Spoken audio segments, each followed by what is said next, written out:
Trials of Mana, or Seiken Densetsu 3, was originally released in the September of 1995 for the Super Famicom in Japan. It's a sequel to The Secret of Mana, and it's the third entry in the Mana series. It wouldn't be released in the West though until it was included in the collection of Mana that you can also pick up on the Nintendo Switch now. However, in the July of 2020, the Trials of Mana remake was released for the Nintendo Switch, PC and PlayStation 4. And for some odd, unholy reason is now available on iOS and Android. The Trials of Mana remake follows the story of 6 protagonists that you can choose 3 to play as. This does add some replayability to the game to see different stories from different angles and to see different events and outcomes. The story follows these characters whilst they each in turn are affected by the bad dudes and Belladonna, who is as crazy as she is hot. The usual fare, as both the heroes and villains have the same goal: get to the 8 mana stones to gain entry to the sanctuary of the goddess of mana and pull the sword of mana from the tree of mana. That is a whole lot of mana. And that's pretty much it, to be honest. The story takes some pretty familiar beats and for the most part is pretty linear, as it shows you exactly where to go at all times, so you'll never ever get lost.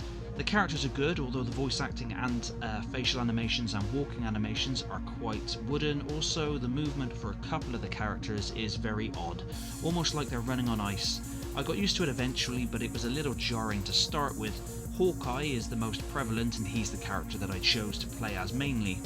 The combat is akin to Ni no Kuni 2's, where you'll run around in a circular battle area and use a couple of different combos and, utilising light and heavy attacks, coupled with the magic and ability attacks and items that are equipped in the item wheel. The combat is fun, but some may find it incredibly repetitive. You can swap between each character on the fly with the trigger buttons to mix up the fighting a bit, but a big drawback is that the friendly AI is as thick as 2 short planks, especially during boss fights. It can get very frustrating. There's also a particular vampiric boss later on towards the end of the game that can kiss my grits. Because he has a particular ability where he heals a lot of health, and the window to ensure that he doesn't heal that health is very small, and coupled with a clunky aiming mechanic and the friendly AI being an absolute dogwank, it can be a bit frustrating. But aside from a few frustrations in total, Trials of Mana is actually a very good game. It's not the best remake I've ever played, and there definitely is a feeling of minimal effort. There's no side quests or mini games whatsoever. The only thing you can do besides mooch around for chests and items and plow on with the story is find little cactus dudes spread out and hidden on different trails and in different dungeons. There are 50 to find, and every 5 found will give you special bonuses like extra XP, discounted shops, being able to escape combat quicker, free lodging at inns, etc. The first half of the game has you going point A to point B, but then the last 4 mana stones you gotta find can be found in whichever order you see fit, as you'll be able to ride a rather terrifying sea turtle with goggles by summoning him with a flute. A bit further into the game and you'll get to ride a dragon, and you can summon him with a little drum thing, which is pretty cool. And you can set off to find you have to find and fight 8 Benevodons, basically big ass bosses, differing in attack and style, which is pretty cool. Again, in any order.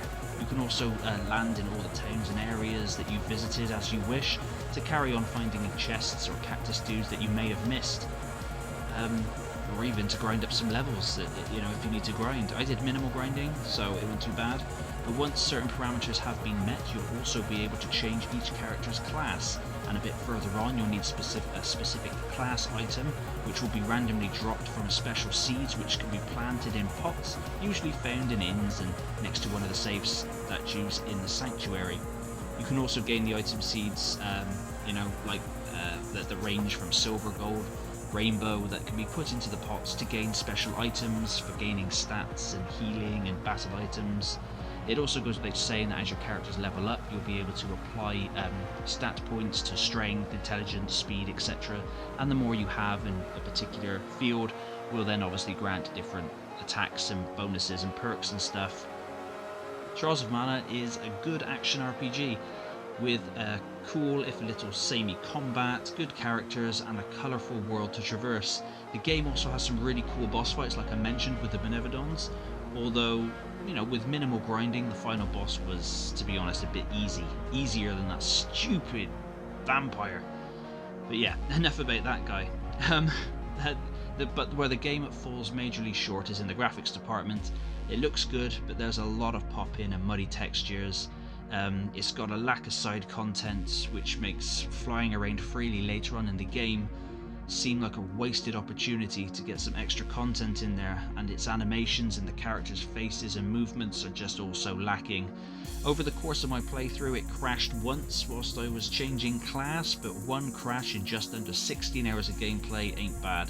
The game did take me in total 15 hours and 50 minutes to complete, where a lot of websites say 20 hours or more. 20 hours my ass, what the hell were they doing? Maybe for completionists, but yeah, just under 16 hours it took for me. Trials of Mana gets a 7 out of 10 from me. It's worth playing, and it did grow on me after the first couple of hours, but I wouldn't rush out to play it. I mean, there's definitely better RPGs on the Switch, but it's a pretty good action RPG. But anyway guys, thank you very much for watching this review. I hope it helped you out, and I'll catch you on the next one.